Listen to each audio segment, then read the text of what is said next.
इथे फक्त दागिने नाही तर पिढ्यानपिढ्यांचा विश्वास मिळतो. परंपरेची झळाळी आणि विश्वासाची खात्री. कैलास अडगावकर ज्वेलर्स, दत्त मंदिर बस स्टॉप, नाशिक रोड. अध्यक्ष महोदय, माझ्या मतदारसंघातील एका महत्त्वाच्या विषयाकडे या सभागृहाचं लक्ष वेधते. सन्माननीय अध्यक्ष महोदय, 1949 साली 12 ऑगस्ट 1949 साली the church missionary trust association limited, a company incorporated under the English Companies Act and having its registered office in London of the part, and the Nashik Diocesan Trust Association Limited, a company incorporated under the Indian Companies Act and having its registered office in Nashik. सन्माननीय अध्यक्ष महोदय, जेव्हा आपल्या देशाला स्वातंत्र्य मिळालं त्याच्या आधी म्हणजे आणि त्याच्या नंतरच्या कालावधीमध्ये चर्च मिशनरीज ज्या लंडनच्या म्हणजे ब्रिटिश सरकारच्या ज्या होत्या, याच्यामध्ये महत्त्वाचा विषय असा आहे की सन्माननीय अध्यक्ष महोदय, 1932च्या आधीचे 7/12 किंवा कुठलीही माहिती कलेक्टर ऑफिसमध्ये आज नाहीये. त्याच्या फाईल ज्या आहेत त्या कलेक्टर ऑफिसमधनं गहाळ झालेल्या आहेत. सन्माननीय अध्यक्ष महोदय, ह्या चर्च मिशनरीज जी लंडन म्हणजे ब्रिटिश सरकारने चर्च मिशनरीज जेव्हा स्थापन केला होता, आपल्याकडे त्यांनी 150 वर्ष सत्ता केल्यानंतर त्यांनी जाताना ह्या मिशनरीजच्या जागा ख्रिश्चन समाजाच्या नाशिक डायोसेशन ट्रस्ट असोसिएशन लिमिटेडला दिला. आणि ह्या जागा देत असताना हे डॉक्युमेंट मी जी वाचतीये ते देखील कलेक्टर ऑफिसमध्ये अवेलेबल नाही. सन्माननीय अध्यक्ष महोदय, त्यांनी स्पष्टपणे सांगितलं आहे की पार्ट 2 मधला ह्याचा जो शेड्यूल जो आहे त्याच्यामध्ये असलेल्या जागा ज्या आहेत ह्या ख्रिश्चन समाजाच्या शाळा, कॉलेज आणि हॉस्पिटलसाठी ह्या जागा ह्या नाशिक डायोसेशन ट्रस्ट असोसिएशन लिमिटेडला देण्यात येत आहेत. सन्माननीय अध्यक्ष महोदय, नंतरच्या कालावधीमध्ये या 75, 60, 80 वर्षाच्या कालावधीमध्ये ह्या नाशिक डायोसेशन ट्रस्ट लिमिटेड जे आहे ह्याच्यामध्ये आणि त्या नाशिक डायोसेशन कंपनी ह्या दोघांमध्ये वाद आहे. नाशिक डायोसेशन कंपनी ह्यांनी परस्पर ही कंपनी तयार करून, त्याचं कारण आहे की ट्रस्ट वरती असलेली माणसं ही मयत झाली आणि मग ही ट्रस्ट आणि कंपनी एकच आहे अशा पद्धतीचे डॉक्युमेंट्स केले गेले. आणि मग कंपनी मधले जे माणसं होती ते मयत झाल्यानंतर त्याच्यामध्ये काही ऍडिशनल माणसं त्याच्यामध्ये ऍड केली गेली. आणि आता एक श्रीवास्तव नावाची जी व्यक्ती आहे ते ह्या कंपनीवरती त्यांना सगळं अधिकार दिल्यासारख्या पद्धतीचं डॉक्युमेंट जिवंत करण्यात आलेलं आहे. सन्माननीय अध्यक्ष महोदय, जवळपास 5000 मतदारांचा हा प्रश्न माझ्या इथला निर्माण झालेला आहे. ह्या पूर्ण कालावधीमध्ये 70 वर्षामध्ये या मिशनरीजच्या ज्या जागा होत्या म्हणजे मूलतः ब्रिटिश आले, ब्रिटिशांकडे कुठलीच जागा स्वतःची नव्हती. त्यांनी जरी चर्च मिशनरीज म्हटली तर माझं दावा आहे की ही जागा ही भारत सरकारचीच आहे. आणि मग भारत सरकारची आहे तर त्याचं डॉक्युमेंट आज कुठेही अवेलेबल नाहीये, कारण फायली गहाळ झालेल्या आहेत. आणि सन्माननीय अध्यक्ष महोदय, जरी ब्रिटिशांनी ही जागा ह्या डायोसेशन ट्रस्टला दिली असेल तर ती डायोसेशन ट्रस्टकडेच राहायला पाहिजे होती, परंतु त्यांनी ज्यासाठी दिलेली होती त्याच्या बाबतीमधल्या ज्या शर्तीचा भंग झालेला आहे, ह्या जमिनी आज विकल्या गेलेल्या आहेत, तिथं बिल्डिंग उभारल्या गेलेल्या आहेत. आणि आता एक 4-5 वर्षापूर्वी ती कंपनी जिवंत करून कोणी श्रीवास्तव म्हणून आलेले आहेत. आता ते प्रत्येकाकडनं जर कोणाला तिथं प्रॉपर्टी डेव्हलप करायची असेल, इमारत बांधायची असेल तर त्यांची परवानगी लागते आणि ते अंडर टेबल खूप मोठ्या प्रमाणामध्ये पैसे वसूल करत आहे. सन्माननीय अध्यक्ष महोदय, ह्या श्रीवास्तवच्या विरोधात ट्रस्टने अनेक गुन्हे दाखल केलेले आहेत. सन्माननीय अध्यक्ष महोदय, अद्यापपर्यंत त्यांना अटक झालेली नाहीये. आणि सन्माननीय अध्यक्ष महोदय, माझी सरकारला विनंती राहील की आज हे मॅटर सगळं कोर्टामध्ये असेल, कोर्टाने स्टेटस को जरी दिला असेल तरी सन्माननीय अध्यक्ष महोदय, माझी महसूल मंत्र्यांकडे माझ्या काही मागण्या राहणार आहेत की ह्या सदर विषयाच्या बाबतीमधला मालकी हक्क ह्या पार्श्वभूमीवर शासनाने संपूर्ण प्रकरणाची वस्तुनिष्ठ व सर्वंकष चौकशी करून सत्य परिस्थिती स्पष्ट करणे अत्यंत आवश्यक आहे. माझे शासनास विशिष्ट प्रश्न असे आहेत की नाशिक डायोसेशन ट्रस्ट लिमिटेड व नाशिक डायोसेशन ट्रस्ट या संबंधित जमिनीबाबत देण्यात आलेले मूळ आदेश म्हणजे ब्रिटिशांनी जे दिलेले आहेत त्याच्या आधीचे डॉक्युमेंट, सनदा, हस्तांतरण कागदपत्रे, महसुली अभिलेख, फेरफार नोंदी तसेच इतर सर्व ऐतिहासिक अभिलेखांची तपासणी करून जमिनीच्या वास्तविक मालकीची व करण्यात आलेल्या सर्व फेरफारांची चौकशी करण्यासाठी उच्चस्तरीय समिती स्थापन करण्यात येईल का? दुसरा प्रश्न आहे, सदर समितीमार्फत भूमी अभिलेख, महसूल, नोंदणी, नगररचना, महानगरपालिका तसेच संबंधित इतर विभागांच्या नोंदींचे एकत्रित परीक्षण करून जबाबदार अधिकारी अथवा व्यक्तींची जबाबदारी निश्चित करण्यात येईल काय?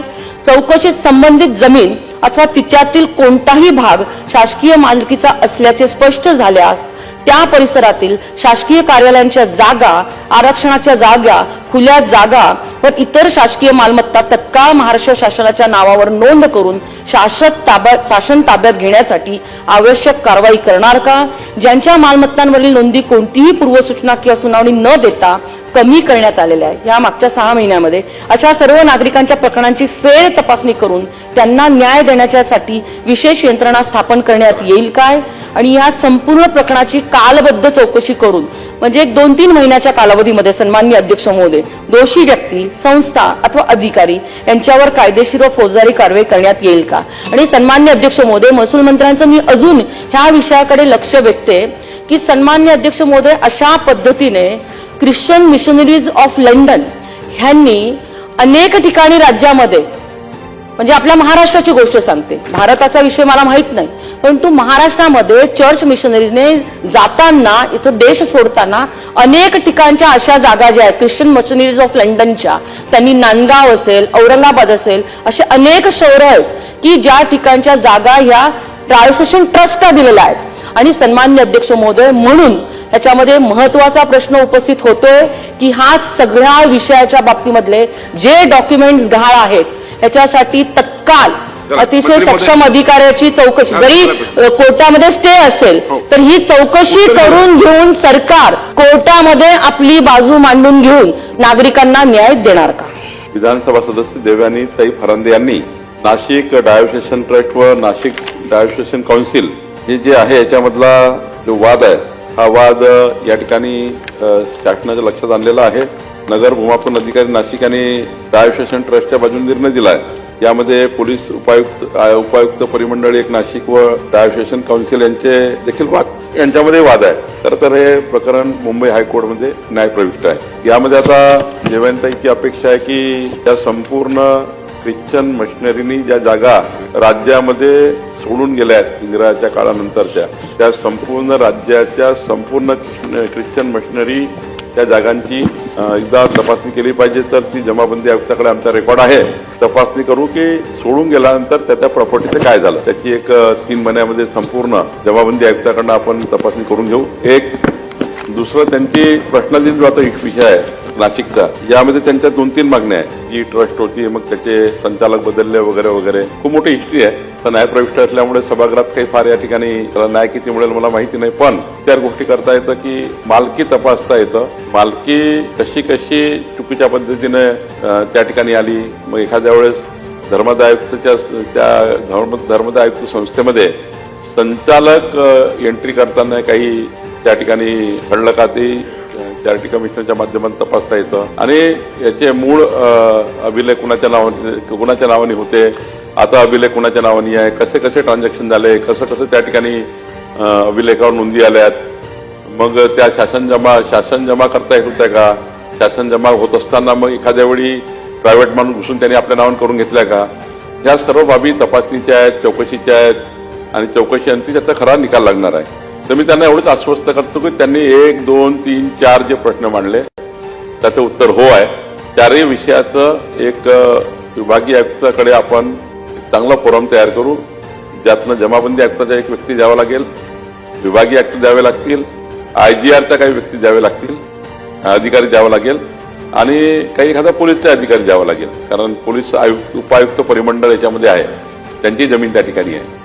त्यामुळं जिथे शासकीय बांधकाम झाले, लोकांची घरं झाले, आता काय होत असेल तिथं जसं इस्टेट इन्व्हेस्टमेंट मीरा भाईंदरला झाला आहे, ही कंपनी काय करत असेल, जेव्हा खरेदी विक्री होणार असेल, ही कंपनी NOC मागायला कंपनीकडे जावं लागत असेल लोकांना, आणि त्या ठिकाणी कंपनी पैसे वसूल केल्याशिवाय लोकांना NOC देत नसेल, आणि त्यामुळे एक तिथे प्रायव्हेट लिमिटेड कंपनी तयार झाली, ती आता लोकांना छाडताय 4-5 हजार परिवारांना.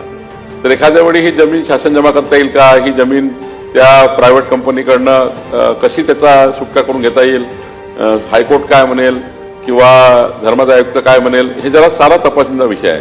त्यामुळं त्यांनी ज्या भावनेने लक्षवेधी आणली आहे की 5,000 परिवारांना या जाचातनं मुक्त करा आणि या संपूर्ण ख्रिश्चन मशिनरीच्या जागेची चौकशी करा, तर निश्चितपणे दोन्ही गोष्टी शासन करेल.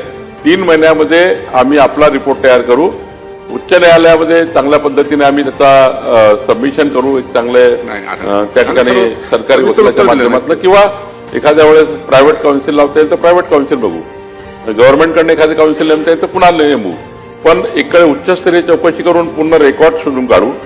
प्रायव्हेट लिमिटेड कंपनी काय तिथे अत्याचार करतात ते पोलिसांकडनं तपासू. आणि तिसरं, धर्मादाय आयुक्ताकडे काही संचालक नोंदीमध्ये काही त्या ठिकाणी झालाय का ते त्या ठिकाणी त्यांनाही विनंती करू. आणि चौथं, या ठिकाणी पोलिसांमार्फतही त्या ठिकाणी काही असेल तर तपासू. आणि शेवटचं, उच्च न्यायालयामध्ये संपूर्ण चौकशीचा रिपोर्ट आल्यानंतर उच्च न्यायालयामध्ये उच्चस्तरीय ऍडव्होकेट लावून त्या ठिकाणी सरकारची बाजू मांडण्यात येईल आणि यातून 4-5 हजार लोकांचा कसा हक्क चांगला ठेवता येईल याची काळजी घेईल.